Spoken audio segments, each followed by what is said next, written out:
Saya kira itu yang bisa disampaikan. Silakan kalau ada pertanyaan atau keperluan untuk konfirmasi. Di sini ada Bang Kadir, Mbak Santi, lalu Bang Afwan, Bang Soli, Bang Zaki, Bang Hera, dan Bang Yuda. Ini siap menjawab hal-hal yang sangat detail.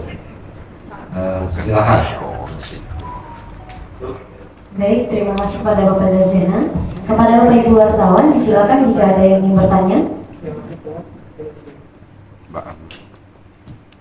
Silakan. Ajar Dit. Kamu kok wartawan online, kok wartawan TV? Gabung lah. Kok live mana Facebook? Assalamualaikum warahmatullahi wabarakatuh. Selamat pagi, Pak Darjana, di dasar negara ilmunya. Jadi saya tadi disampaikan IREK naik 25 basis poin Pak ya. Kemudian kalau dikaitkan dengan Bengkulu pada triwulan 1 pembiayaan penyaluran kredit itu masih lesu. Nah, sedangkan yang di hasil RDG ini naik gitu BI-nya. Lalu bagaimana dengan Bengkulu? Nah, sedangkan di triwulan 1 masih lemah, kemudian hasil RDG ini terjadi kenaikan 25 basis poin. Itu aja, terima kasih Pak. Assalamualaikum warahmatullahi wabarakatuh.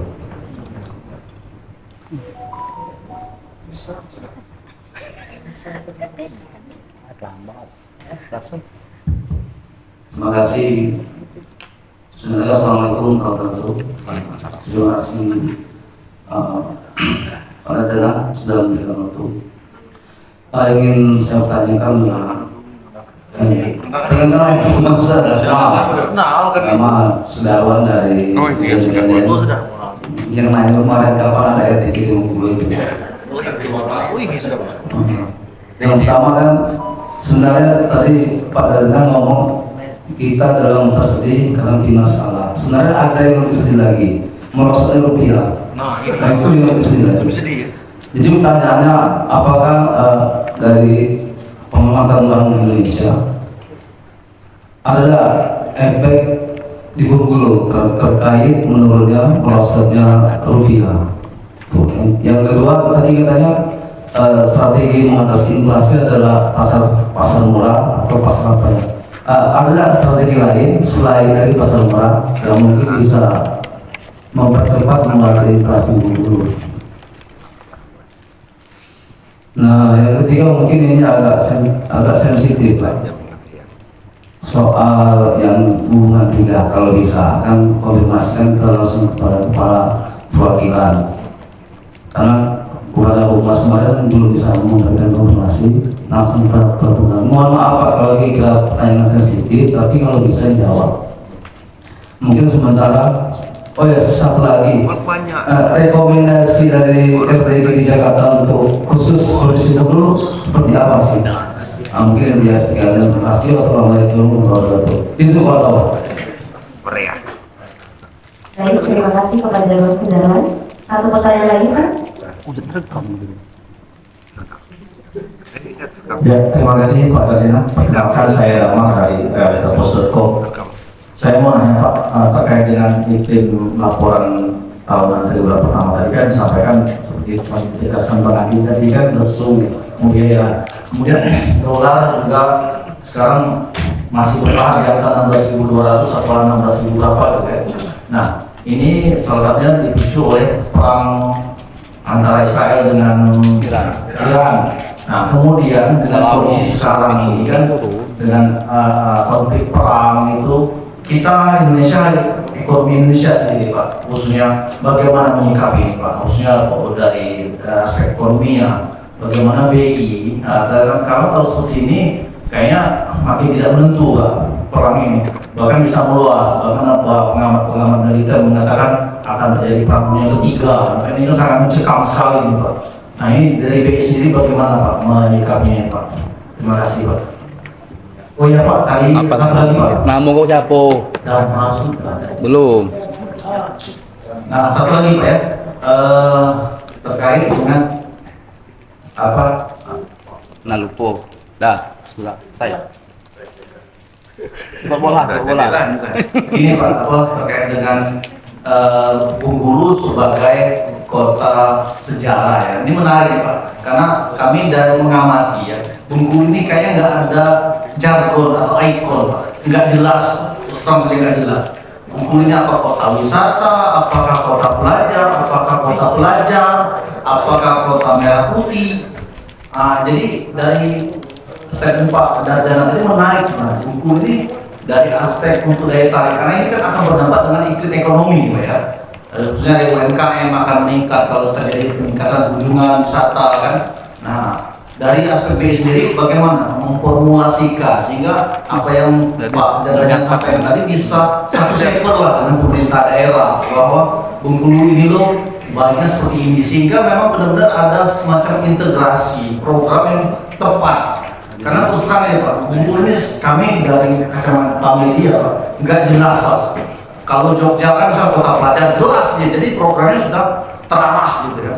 Kemudian Bali kota wisata sudah jelas gitu. Mau siapapun kepala daerahnya, programnya tetap wisata gitu kan. Kalau Bengkulu ini ganti pemimpin, ganti program, jadi inilah akibatnya masyarakat juga ya, ekonomi ya karena makin tidak menentu Pak. Mungkin itu aja Pak. Terima kasih. Assalamualaikum warahmatullahi wabarakatuh. Waalaikumsalam. Dikena kau kota apa sana? Kota apa? Baik, terima kasih teman-teman. Ada banyak sekali pertanyaan. Pertama dari Pak Adit, lalu Pak Sudarma dan Pak Damar. Oh maaf nih kalau saya suka lupa, karena mereka buka putih kan.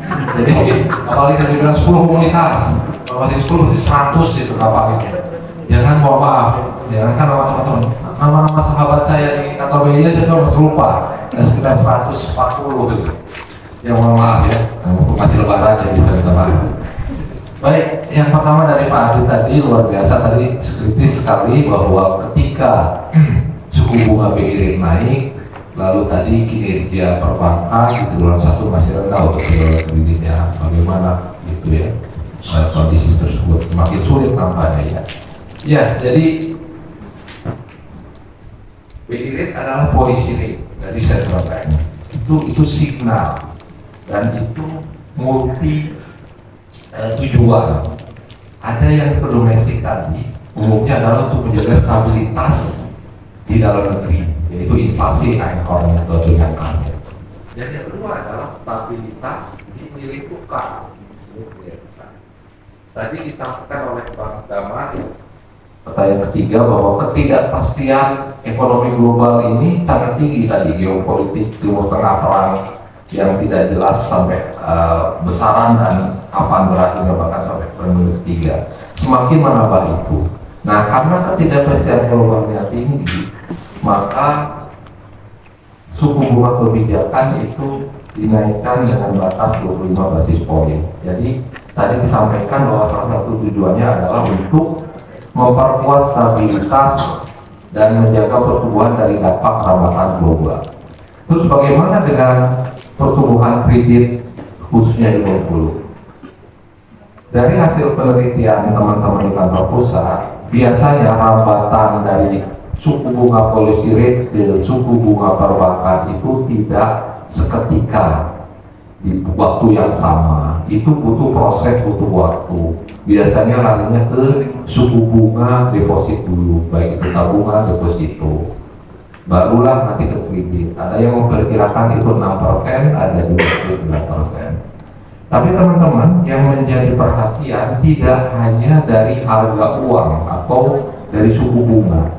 Perbankan itu juga memiliki volume uang likuiditas yang banyak.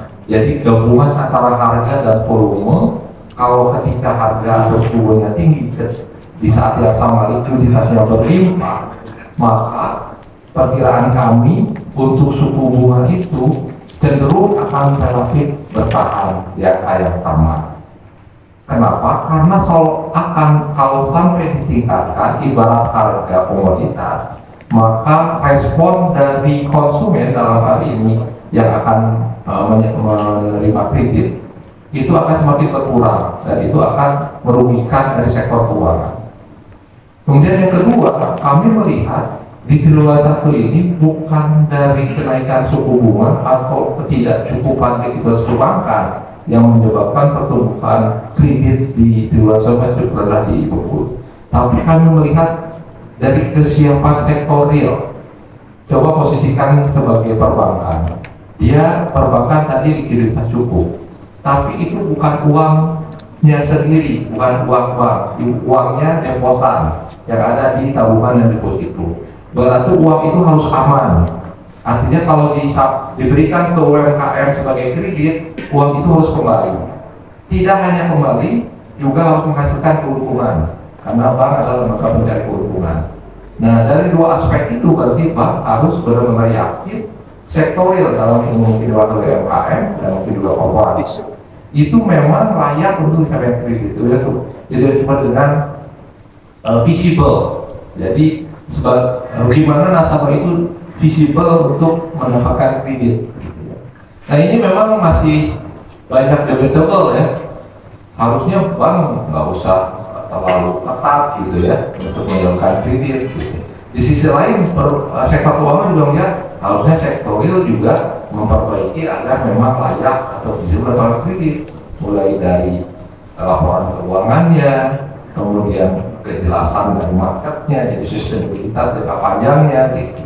Nah, kalau sektor real UMKM bisa mengikuti cara berpikir perbankan, sektor keuangan, dan sektor keuangan juga bisa melihat beberapa kelemahan atau kekurangan untuk kelayakan dari sisi sektorial. Nah, mungkin ini yang bisa kita jadikan strategi untuk triwulan berikutnya, itu akan meningkat kredit.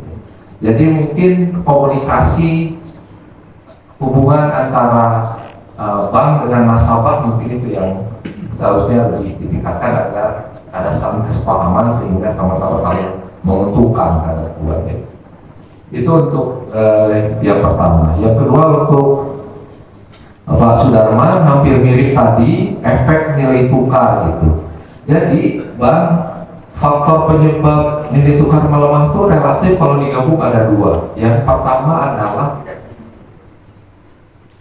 Fed Fund Bank Sentral Amerika Fed masih mempertahankan suku bunganya tetap tinggi. Dengan suku bunga yang tertinggi itu, maka aliran modal dari negara emerging itu lari ke kandangnya, yaitu di Amerika gitu. Akibatnya dolar menguat. Nah, mata uang selain dolar tidak hanya Indonesia itu melemah. Bahkan yen Jepang itu presentasi pelemahan nilai tukarnya itu tinggi gitu, mengalahkan ini. Ya, kita cari-cari token ya bahwa lembahnya bagaimana. Jepang aja yang sekuat itu, kalau yang namanya Jepang itu nilai tukarnya bahkan lebih lemah daripada Indonesia yang dikatakan sebagai emerging market. Jadi ini gejala global. Nah, faktor yang kedua adalah ketidakpastian ekonomi tadi. Ketidakpastian global, baik ekonomi maupun politik dari geopolitiknya itu sangat mempengaruhi karena perdagangan internasional terganggu dan juga aliran modal atau finansial globalnya juga terganggu. Jadi dampaknya ke nilai tukar. Nah, itu perlu disikapi oleh masing-masing bank sentral. Ada yang masih tetap mempertahankan, ada yang memang pada ikan kayak Bank Indonesia. Selanjutnya adalah untuk strategi pengendalian inflasi selain pasar murah apa? Iya, betul. Memang perlu ada yang jangka pendek, ada yang jangka panjang. Kalau jangka pendek tadi pasar murah gitu. Itu pun ada yang mengatakan belum tentu efektif gitu. Nah, jangka pendek yang lain apa? Itu tadi, coba kita kaitkan pasar murah dengan penyaluran bansos. Itu yang disebut integrasi pasar murah dan bansos. Jadi agar efektif orang menerima uang jangan dibelanjakan yang lain sehingga menyebabkan inflasi di komoditas lain, tapi disalurkan untuk membeli sembako di pasar murah. Itu salah satu cara. Yang kedua adalah dengan refleksi menanam. Jadi ibu-ibu menanam cabai, menanam bawang di pekarangannya, meskipun memang nanti jumlahnya sedikit, tetapi dengan adanya tanaman di rumah, ibu rumah tangga tidak perlu ke pasar, berarti tidak mengganggu volume komoditas inflasi yang ada di pasar gitu. Dengan adanya volume yang relatif stabil, harapannya harganya juga stabil gitu. Itu refleksi yang menanam. Kemudian cara legal ini adalah kerjasama antar daerah. Nah, kerjasama antar daerah itu dengan melihat komoditas di Bengkulu mana yang defisit. Misalnya telur dan daging ayam itu KAD dengan Sumatera Barat. Kemudian untuk komoditas lain misalnya bawang merah itu dengan wilayah mana saya lupa ya, apa Brebes gitu di Jawa Tengah gitu. Jadi kerjasama antar daerah juga menjadi salah satu jalan jangka pendek. Bagaimana jangka panjangnya? Jangka panjangnya adalah hilirisasi dan perluasan luas lahan menurut kami. Jadi misalnya Pak Gubernur Muhyiddin sering bilang bahwa Provinsi Bengkulu ini surplus gabah kering panen di sentra-sentra padi di daerah Lobong, Muko-Muko dan di Seginim Bengkulu Selatan itu kan kalau panen banyak sekali gabah keringnya. Tapi ternyata gabah itu lari ke provinsi tetangga, Bengkulu Selatan ke Lampung, Muko-Muko ke Padang ke Sumatera Barat, kemudian dari Lampung ke Sumatera Selatan. Kenapa pindah? Karena mereka bisa membeli lebih mahal daripada rice milling unit yang ada di wilayah Bengkulu. Kenapa? Karena RMU di provinsi tetangga lebih besar kapasitasnya dan lebih kaya, lebih banyak uang gitu ya. Sehingga lari ke sana gabahnya. Setelah jadi beras, balik ke provinsi Bengkulu dengan harga yang lebih mahal. Sehingga provinsi Bengkulu rugi 2 kali. Rugi karena nilai tambahnya pindah ke provinsi lain sehingga PDRB-nya lebih rendah. Yang kedua, harga menjadi lebih tinggi di berasnya sehingga inflasinya juga menjadi lebih meningkat. Nah, jalan keluarnya adalah hilirisasi, hadirkan rice milling unit atau modern pengolahan beras yang besar dan memang bonafit pengolahannya, bisa BUMDes, bisa BUMD, bisa swasta, apapun yang kira-kira bisa menyerap gabah di sini. Itu teoritisnya. Saya hanya yakin prakteknya sulit karena butuh investasi dan juga kepastian investasi di sini. Jadi itu Bang. Jadi untuk jangka pendeknya ada, jangka panjangnya juga ada. Berikutnya adalah sebelum yang ketiga sensitif tadi, yang keempat dulu aja ya. Rekomendasi RDG terhadap Bengkulu. Karena RDG ini sifatnya nasional, mereka tidak memberikan rekomendasi yang sifatnya spasial regional daerah. Tetapi di internal kami melalui Departemen Regional ada beberapa arahan yang harus dilakukan oleh kantor-kantor baik provinsi maupun kabupaten kota. Yang paling utama adalah kami diminta untuk mengendalikan inflasi harga pangan strategis atau tadi yang komponennya disebut dengan volatile food, gitu ya, harga yang pangan bergejolak. Kenapa kita yang atau di daerah yang diminta untuk mengendalikan itu? Karena keberadaan dari produsen untuk pangan itu ada di daerah masing-masing. Makanya tadi strateginya adalah kerjasama antar daerah, operasi pasar maupun hilirisasi termasuk praktisi yang menanam. Jadi itu kan, jadi tugas kami di sini utamanya adalah pengendalian inflasi, kestabilan ekonomi melalui pengendalian harga pangan. Dan alhamdulillah selama ini kita kerjasama baik dalam TPIDT, pengendalian inflasi daerah. Nah sekarang ke yang sensitif ya, cara budaya, cara pahala, objek yang dibuka cara budaya. Jadi mohon maaf teman-teman kalau selama ini tidak ada pernyataan resmi karena menurut kami ini adalah ranah dari otoritas budaya, dalam hal ini cagar budaya. Dan kami sudah berkoordinasi dengan Pak Norman dan saya lihat Pak Norman juga sudah ke teman-teman menyampaikan bahwa itu kalau menurut pernyataan beliau catatan resmi bahwa itu merupakan cagar budaya tidak ada ya, atau hanya di SK Wali Kota 2009. Jadi kami berpegang pada instansi yang namanya otoritas agar kami tidak keliru. Sehingga mohon teman-teman mereferensinya ke arah sana. Saya kira itu ya, cukup untuk menjelaskan. Kemudian kembali ke Pak Damai untuk tadi yang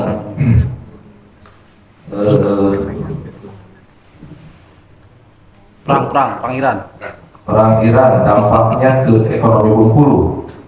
Ya, jadi tadi sudah dari Pak Adit dan Pak Darman tadi juga ke nilai tukar. Kalau nilai tukar kita melemah, apa dampaknya ke daerah? Yang sangat terasa adalah imported inflation.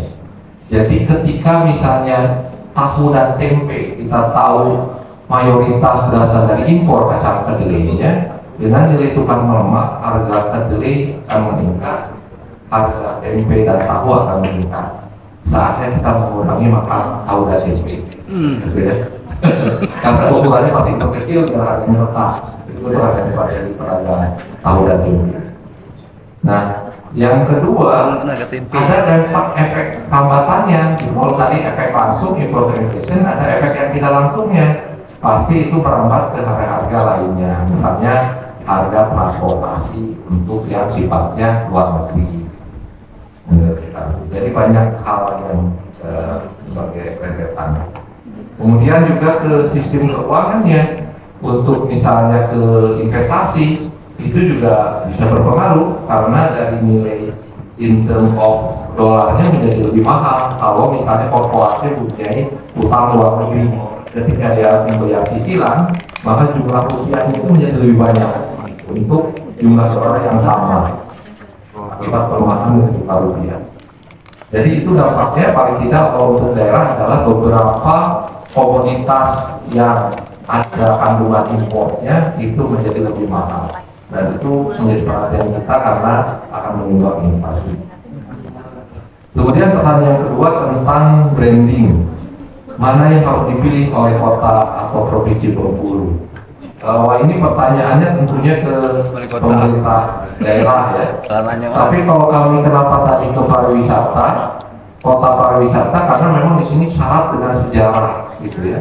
Dan itu bisa dijual, teman-teman lebih tahu gitu. Kenapa kami mencoba mengundang petugas Inggris, Belanda, sama Singapura? Harapan kami minimal agar bule-bule itu mau datang ke sini gitu. Kalau orang boleh datang, kita bisa foto, bisa siarkan. Mudah-mudahan bule yang lain atau di luar Bengkulu bisa hadir ke sini. Itu targetnya gitu ya.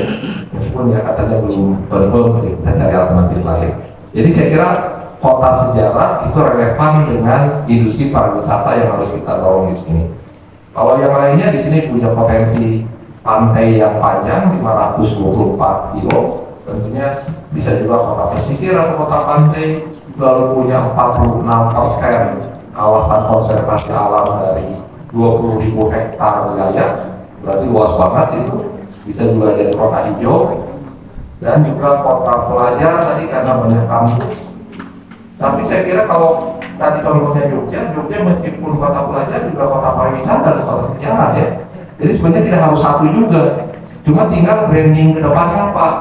Nah kemarin pernah juga kita diskusi internet, sebetulnya kalau orang awal seperti saya dulu ke sini, kalau dengar Bengkulu tahunya apa? Yang langsung baiknya adalah bunga rafflesia. Meskipun nilai sejarah saya nggak bagus, tapi saya tahu di sini ada bunga rafflesia. Jadi Bengkulu itu identik dengan rafflesia. Berarti itu aja tonjolkan gitu, karena semua orang akan dengan mudah dan sudah tahu bahwa rafflesia adalah brandingnya Bengkulu. Mungkin ya, ini hanya pendapat pribadi ya, betul ya, ada gitu, ada bunga di situ ya, provinsi. Iya.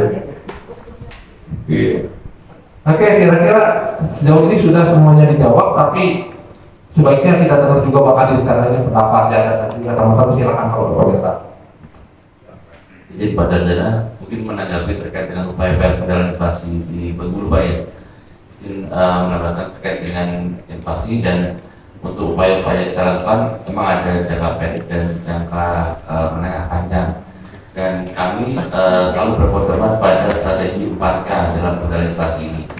Yang pertama terkait dengan keterjangkauan harga. Cuma dalam jangka pendek memang yang lebih efektif adalah di pasar murah, dan kami akan coba mengintegrasikan antara keterjangkauan harga ini dengan ketersediaan pasokan, di mana kami kan beberapa tahun ini membina terkait dengan peningkatan produksi bawang merah ya di Kepahyang, di mana sudah banyak diketahui bahwa peningkatan produksi ini cukup berhasil di Kepahyang, dan kami dari kemarin kita mencoba untuk membawa bawang merah dari Kepahyang itu secara langsung ke pasar minggu.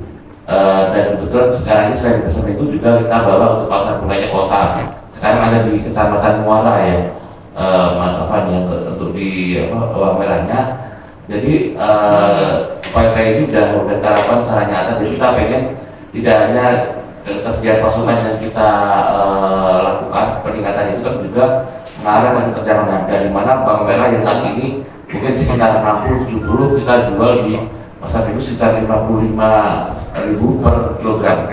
Dan untuk tahap 1 ini kemarin kita bawa langsung dari Kepahyang sekitar 250 kilo, dan kemarin sudah laku sekitar sekitar 45 kilo untuk yang kemarin. Di pasar Minggu masih ada sekitar 200-an yang sekarang ini stoknya masih ada di pasar Minggu, dan kita bawa ke pasar murah di Kecamatan Muara. Jadi itu nanti kalau misalkan mau belanja bawang merah dengan harga 55.000 bisa ke toko Pangandaran, dan beberapa hari kita akan jual di sana. Dan untuk tahap 1 ini sekitar 250 kilogram. Nanti kalau sudah habis kita bisa ambil lagi dari Kepahyang.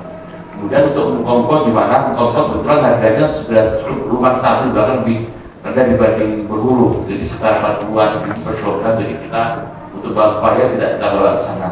Jadi sepertinya dari mengkongkol sudah mendapat dari sumber ya kalau pasokannya. Jadi kita fokus untuk kerjasama harganya di Kota Bengkulu saja.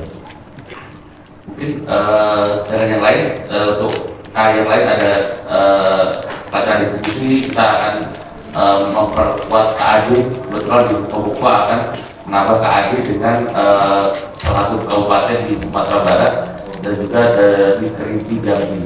Juga itu bisa memperkuat nanti kendala inflasi di Buko. Dan terkait yang lain terkait dengan komunikasi efektif, beberapa upaya sudah dilakukan, terutama pada waktu di Ramadan dan Lebaran kemarin, dan juga di hari ini juga merupakan salah satu komunikasi efektif juga dalam kendali inflasi ya ini. Mungkin itu Pak dari kami tambahin. Terima kasih. Terima kasih Pak Adit. Sudah cukup ya, jelas? Jelas. Dan juga baik, saya kira cukup sampai di sini. Terima kasih teman-teman. Mudah-mudahan bisa menjadi bahan kita khususnya untuk membangkitkan kegiatan ekonomi di Provinsi Bengkulu. Kurang lebihnya kami mohon maaf. Kita tutup. Billahi taufiq wal hidayah. Assalamualaikum warahmatullahi wabarakatuh.